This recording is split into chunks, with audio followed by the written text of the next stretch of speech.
Мансұр балам, бүгін сабақта не өттіңдер, не үйрендіңдер? Абай атамыздың өлеңдерін апай айтты бізге. Тағы кімнің өлеңдерін оқып берді апай?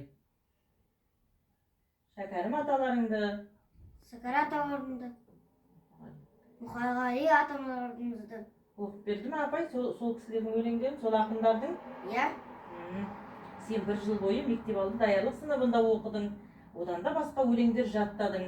Мысалға, отан туралы, жеңіс күні туралы өлеңіңді айтып бер қойшы маған. Өмірзақ Мансұр Қайрат Смағалиев жеңіс күні. Ойлап тұрдым көп, сау бердім білгім кеп. Қуанышты мереке жеңіс күні қай күн деп. Атамнан да сұрадым, көкемнен де сұрадым, ағамнан да сұрадым, апамнан да сұрадым. Тоста бәрі қуағым, дұрыс десті сұрағым. Бейбіт күннің бәрі де жеңіс күні сұрағым. Ай, бәрекелді, жарайсың. Жеңіс күні туралы саған үйде аталарың, әжелерің үнемі айтып отырады. Жеңіс күні қай күн? 9 мамыр күні, иә? Иә. Қай күн? 9 мамыр. 9 мамыр күні. Сен тағы қандай өлең білесің? Қазақстан туралы өлең білесің бе? Білем. Айта қойшы. Өмірзақ Мансұр Болат Үсенбаев Қазақстаным. Тілдесіп көкпен тауарым, сайқалды су орманым, Алатау Қаратау барым, елдікті бізге мұра етіп,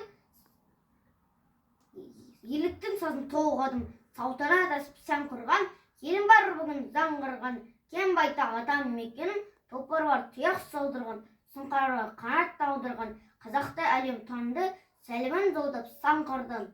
Бәрекелді, жарайсың. Қазақстан туралы қандай ақпарат білесің? Қазақстанда көп ұлтты